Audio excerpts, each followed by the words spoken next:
એક વખત સુમન તેના રૂમમાં કપડાં બદલતી હતી ત્યારે અચાનક રણજીત ત્યાં પહોંચી ગયો અને સુમનના અંતનગર દેહતા પોતાના આલિંગનમાં સમાવી લીધું. સુમન પણ જાણે આ તકની રાહ જોતી હતી. તે થોડી બનાવટી અનાકની બાદ તેને તાબે થઈ ગઈ. અમર ખૂન કરી સુમન પોતાના હાથે જ પોતાના પગ ઉપર કુહાડી મારી હતી. પોતાના ધૃતિત કૃપની સજા રૂપે આજે તે વેશ્યા બનીને ગરાકની રાહ જોઈ ઊભી રહી હતી. પોતાની વાસના અને પૈસા પાછળના દોટ તેને આટલી ઊંડી ગતામાં તકલી દેશે તેની તે ક્યારેય કલ્પના પણ નહોતી કરી. 1.5 વર્ષ પહેલાં માતા પિતાની પસંદગીથી અમરની સાથે સુમનના લગ્ન થયા હતા. મા બાપ એકની એક પુત્રીને બધી જ ઈચ્છા પૂરી કરવાનો યથાયોગ પ્રયત્ન કર્યા હતા અને લગ્ન પણ ખૂબ જ ધામધૂમથી કર્યા હતા. સુહાગરાતે અમર સુમનને આલિંગનમાં ઝઘડતા કર્યું હતું કે સુમન, તને મારી પત્ની બનાવીને હું ધન્ય બની ગયો છું.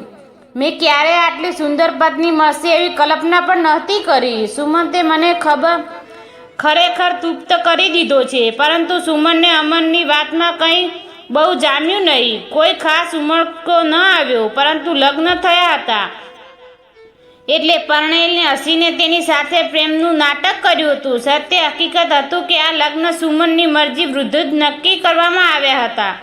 અમર સુમન કરતાં થોડો મોટો હતો તથા ખૂબ જ ઠરેક અને ઠાવકા સ્વભાવનો હતો. અમર એક પ્રાઇવેટ ફેક્ટરીમાં કામ કરતો હતો. તેની બધી આવક હતી જ્યારે સુમન ખૂબ જ પેશાદાર પતિને ખેવના હતી. અમર જો કે સુમન ખૂબ જ પ્રેમ કરતા હતા. તેની બધી ઈચ્છા પૂરી કરવા તે હંમેશા તત્પર રહેતા અને તેની કોઈ વાતની ખોટ ન લાગવા દેતા. છતાં સુમન હંમેશા તેનાથી નારાજ રહેતી.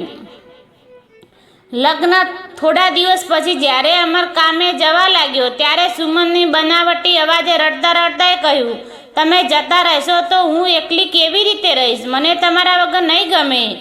અમરે સુમન પોતાની પાસે બેસાડી શાંત કરવા કર્યું. અરે ગાડી, હું નોકરી કરવા જાઉં છું કે નહીં, અને ઘરમાં ભાભી તથા બાળકો તો છે જ. તેનાથી સાથે તારો સમય નીકળી જશે. હું જલ્દી આવી જઈશ.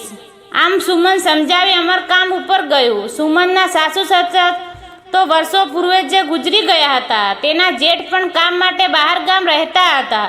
તેથી આખો દિવસ ઘરમાં સુમન, તેની જેઠાણી તથા તેના બાળકો અને નોકરામું રહેતા હતા.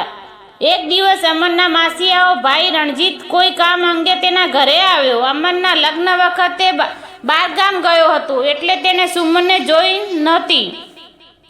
પણ જ્યારે સુમનને રણજીત એકાએક મળ્યા તો બંને જાણે વર્ષોથી ઓળખતા હોય તેવું લાગ્યું. અમરની સરખામણીએ રણજીતે વધુ સ્માર્ટ હતો તથા હજી તે અપરિણિત હતો. સુમન રણજીત વચ્ચે આંખોના ઈશારા થોડી ઘણી વાતચીત થઈ હતી.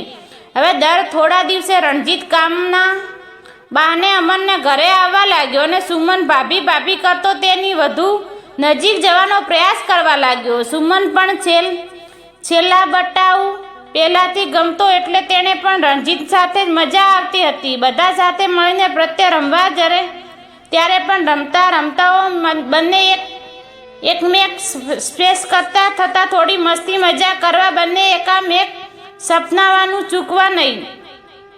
સુમનની જેઠાણી આ બધી વાતો ઉપર કંઈ શક આવ્યો નહીં, કારણ કે તમને એમ હતું કે દિયર ભોજાઈના સંબંધોમાં તો આવી મજાક ચાલે. એક વખત સુમન તેના રૂમમાં કપડાં બદલતી હતી ત્યારે અચાનક રણજીત ત્યાં પહોંચી ગયો અને સુમનના અંતનગર દેહમાં પોતાના આલિંગનમાં સમાવી લીધો. સુમન પણ જાણે આ તકની રાહ જોઈ રહી હતી. તેને થોડી બનાવટી આનાકની બાદ તેને તાબે થઈ ગયું. પરંતુ તે અચાનક તેની જેઠાણી છોકરાઓને આવી પહોંચ્યા અને બંને છૂટા પડી ગયા. આ ઘટનાઓમાં થોડા દિવસ બાદ સુમનની જેઠાણી બાળકો સાથે પિયર ગઈ.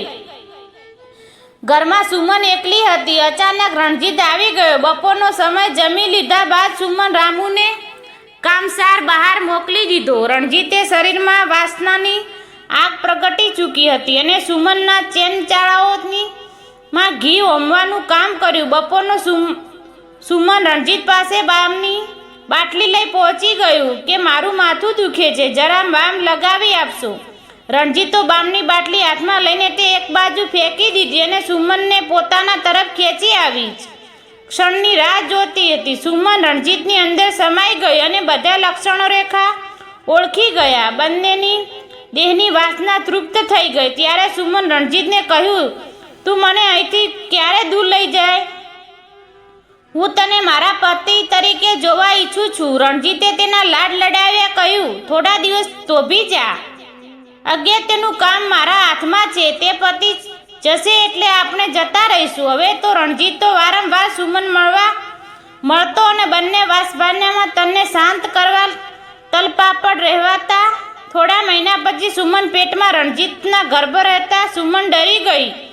આ વાત તેણે રણજીતને કરી તો રણજીતે તેને કહ્યું, તું એબોર્શન કરાવી લે, પછી આપણે લગ્ન કરીશું. પરંતુ સુમન તેની વાત માનવા તૈયાર ન થઈ. તેણે રણજીતને કહ્યું, આ બાળક તો આપણા પ્રેમની નિશાની છે અને તું કહે છે કે હું તેની મારી નાખું?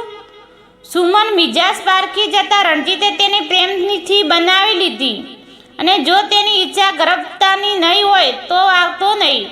તે બાળકની સાજે સુમનનો સ્વીકાર કરશે. આ દરમિયાન સુમન અમરથી દૂર રહેતી હતી. અમરને ત્યાં રતનથી ખૂબ જ દુઃખ થતું હતું એટલે સુમન મનવાની ખૂબ જ કોશિશ કરતો, પણ સુમન તે મચક આવતી નહીં. હવે તે સુમન અમરથી છુટકારો મેળવી રણજીતનું ઘર વસાવવાના સપના જોઈ હતી. સુમન રણજીત ઉપર પોતાના અહીં દૂર લઈ જવા તથા લગ્ન કરવા દબાણ કરવા લાગી. તેને જીદ પૂરી કરવાને રણજીતને એક યોજના બનાવી. એક દિવસ સાંજનો અફરે ફેક્ટરીમાંથી થાક્યા પાક્યા ઘરે આવે ત્યારે સુમન સજીવ ચીનીથી રાહ જોઈ બારણામાંથી ઊભી હતી. અમર આવતા તેણે હસીને પ્રેમથી અમરને આવકારો આપ્યો. અમરને નવાઈ લાગી પણ તે કંઈ બોલ્યો નહીં. પછી સુમન અમરને ભાવથી રસોઈ બનાવી હતી. પ્રેમથી પીરસી અને પ્રેમભરી વાતો કરતા કરતા તેને જમાડવા. અમર તો સુમનના આ રૂપ જોઈને મનમાં ખુશ થઈ ગયો હતો અને તેણે મનોમન પત્નીને રાતે ખૂબ જ પ્રેમ કરવાનું નક્કી કર્યું. અમરને રોજ રાતે સૂતા પહેલા ગરમ દૂધ પીવાની આદત હતી. જો તેને દૂધ ન મળે તો તે ઊંઘ આવતી નહીં.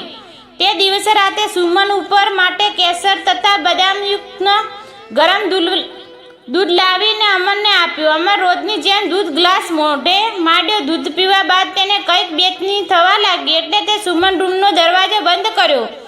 અમરને સુમનને કહ્યું, મને ચક્કર આવે છે. એટલે સુમન તેને પલંગ ઉપર સુવડાવ્યા અને કહ્યું, તમે થોડી વાર આરામ કરો, હમણાં સારું થઈ જશે. અમરની અકળામણ વધવા લાગી અને સુમન પગલની એક તરફ ઊભી તેને તટપડાટ જોતી હતી, કારણ કે તેને આ સ્થિતિમાં જાણે હતું દૂધમાં ઝેર ઢોળવીને વખતે તેણે મનોમન આ શ્રદ્ધાની કલ્પના કરી હતી. થોડી વારમાં તો અમરનો તરફટાટ શાંત થઈ ગયો એટલે સુમન આસ્કારો થયો. મધરાત સુમન પોતાના બધા દાગીના કપડાં તથા રોકડા લઈને ઘરમાંથી ભાગી ગઈ. રણજીત બનાવેલી યોજના અનુસાર તે સ્ટેશન ઉપર તેની રાહ જોઈ રહ્યા હતા. બંને જ મુંબઈ જતા રહ્યા. રસ્તામાં રણજીત સુમન કહ્યું કે તેની માસી મુંબઈ રહે છે. આપણે તેના ત્યાં જઈને પછી લગ્ન કરી લઈશું. મુંબઈ તો સ્ટેન્ડર ઉપર ઉતરી બંને ટેક્સી કરી રણજીતની માસીના ઘરે પહોંચ્યા. તે જઈને રણજીતે સુમનને ઓળખાણમાં કરાવ્યા કહ્યું, આ ભાવિ પત્ની છે, અમે બંને લગ્ન કરાવવાના છીએ. તે આંધળે સ્ત્રીઓ સુમનને આવકારનું કહ્યું, અંદર આવો દીકરી, આનું તારું જ ઘર સમજે છે. ત્યાર બાદ તે સ્ત્રી અને રણજીત અંદર રૂમમાં ગયા અને રણજીતે હાથમાં એક બેગ લઈને બહાર આવ્યો. તે સ્ત્રીને રણજીતને કહ્યું કે આ બેગ તું જરા તારા માસાને આપી આવ. તેઓ સવારે બેગ લઈ જવાનું ભૂલી ગયા છે. રણજીત ગયા બાદ તે 2 કલાક સુધી ન આવતા સુમનની સ્ત્રીએ પૂછ્યું કે રણજીત કેમ નથી આવ્યો? મને લાગે છે કે ચાલ આપણે પણ ત્યાં જઈને જ્યાં રણજીત ગયો છે, કંઈક મોટા કામમાં તે અટવાઈ ગયો લાગે છે. એમ કહીને તે સુમન પોતાની ગાડીમાં એક એવા વિસ્તારમાં લઈ આવી જ્યાં કેટલીક સુંદર છોકરીઓ તૈયાર થઈ ઊભી રહી હતી. સુમને અહીં કંઈક અંગીઠ બની હોવાથી ગંધ આવી. ત્યાં તે સ્ત્રીઓ તેના હાથ પકડીને મકાનમાં લઈ ગઈ. સુમને મકાનદારને ચડતા તે સ્ત્રીને પૂછ્યું કે તમે મને અહીં ક્યાં લઈ આવ્યા છો? અહીં રણજીત ક્યાં છે? તે સ્ત્રી ખૂબ જ આશ્ચર્ય કરતા કહ્યું, હું રણજીતની કોઈ સગી નથી. રણજીતે તને અહીં 50,000 રૂપિયામાં વેચી દીધી છે. હવે તારા અહીં જ રહેવાનું છે ને નવા નવા ઘરકાઓને ખુશ કરવાના છે. રણજીત હવે ક્યારે અહીં નહીં આવે. આ વાત સાંભળતા જ સુમનને ધક્કો લાગ્યો અને તે બેભાન થઈ ગઈ. જ્યારે તે ભાનમાં આવી ત્યારે તે ખબર પડી કે તેનું બાળક મરી ગયું. સુમન વેશ્યા બનાવ્યા તૈયાર નહોતી એટલે તેને આ 4 દિવસ સુધી અંધારી કોઠીમાં અનાજ પાણી વગર રાખીને ખૂબ જ મારવામાં આવી. છેવટે આજની સુમન વેશ્યા બનવા તૈયાર થઈ ગઈ. આ સુમનમાંથી સલમા બનાવવામાં આવી. હવે તે સતત વિચાર કે અમર સાથેને બેવફાઈનો બદલો ઈશ્વરે તે નક્કી પણ બદ્ધત જિંદગી આપી છે. અચાનક આ બધી યાદોની તદ્દાનમાંથી તેને આંધળે સ્ત્રીઓ આવીને ઝઘડાઈ અને કહ્યું, ઘરાક આવી ગયા છે. અને સલમ બનીને સુમન આંખમાં આંસુ સુલતા નવા ગ્રાહકને ખુશ કરવા અંદર ગઈ.